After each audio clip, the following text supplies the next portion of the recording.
మక్కువ మండలం సెంబర గ్రామంలో ఎస్సీ వీధి, మడ్డు వీధి, బీసీ కాలనీ, గాంధీనగర్ వీధిలో కాలువలు, రోడ్లు లేక ప్రజలు ఇబ్బంది పడుతున్నారు అని గత ప్రభుత్వంలో ఎన్నోసార్లు విన్నవించుకున్నా కానీ, ఎన్నిసార్లు వచ్చి రోడ్డు అయిపోతాది అని చెప్పడమే కానీ ఏ నాయకులు కూడా పనులు చేయడానికి ముందుకు రాలేదు అని గత గవర్నమెంట్లో అధికారులకు, రాజకీయ నాయకులకు గడప గడపకు వచ్చిన మాజీ మంత్రిని అడిగినా వచ్చేస్తాది, వేస్తారు అని అన్నారు. కానీ ఇప్పటికీ వచ్చి ఎవరూ పట్టించుకోలేదు అని, ప్రతిసారి మేము అధికారుల దగ్గరికి వెళ్లడమే కానీ మా దగ్గరికి ఎవరూ రాలేదు అని ఆవేదన వ్యక్తం చేస్తున్నారు.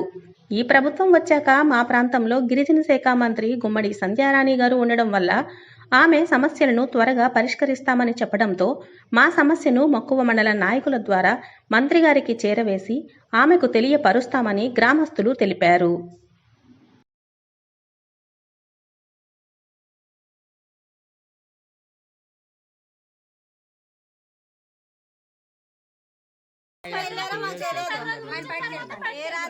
రెండు స్తంభాలకు ఎంత 30,000 అంత కట్టమన్నారు.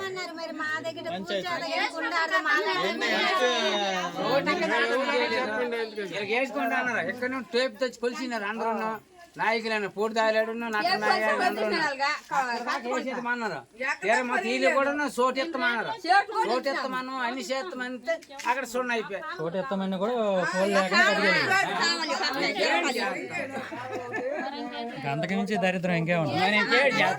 పోలు వచ్చిన పోలు పట్టుకెళ్ళిపోయారంటే ఇంకా ఇవన్నీ మేడం గారి దృష్టికును మన మండల అధ్యక్షుడు గుల్లవేణి గారి దృష్టి తీసుకెళ్లి వాళ్ళ సమక్షంలో అందరి సమక్షంలో ఇవన్నీ జరుగుతాయి. ఫస్ట్ అందరికి కుళాయిలు వస్తాయి, తర్వాత ఆటోమేటిక్ గా ఇవన్నీ రోడ్లన్నీ శాంక్షన్ అవుతాయి. ఓకేనా? లైట్లు నీళ్ళు చొక్కలకి ఇబ్బంది. మా చెంబరండి శ్రమం గ్రామము, ఎస్సీ వీధి, మాకు ఈ చివరిన ఉన్నాము. డొంకలు, పాములు, పుట్టలు అన్నీ వచ్చేస్తాయి. మాకు రోడ్లు లేక ఇబ్బంది ఉన్నాం. నీళ్ళకి కూడా అవతల వీధి వెళ్ళవలసి వస్తుంది. చాలా ఇబ్బంది ఉంది. కొన్ని ఇప్పుడు ఈ ప్రభుత్వమే వచ్చింది. ఈ ప్రభుత్వమే ధర్మ కట్టుకుంటే కొంచెం మాకు ఉపాధి కల్పిస్తే అదే మాకు చాలు, ఇంకేది లేదు. కొరలు లేవు, ఏటి లేవు, నీళ్ళు గొప్ప ఇబ్బంది పడిపోతాండ్రు. బోర్లు లేవు, ఎక్కడికి వెళ్ళవో తెలియకుంటుంది. ఎవరు పట్టించుకోకుంటాండ్రు. కనీసం ఎవరికి చెప్పుకున్నా పట్టించుకోలేదు. నీళ్ళు లేకపోతే మేము ఎలా బతుకుతాం? ఇప్పుడు మేడం గారి దృష్టికును మన మండల అధ్యక్షుడు గుల్లవేణి గారి దృష్టి తీసుకెళ్లి ఈ ప్రాబ్లమ్స్ అన్ని త్వరలో మీకు సాల్వ్ అవుతాయి. ఓకేనా?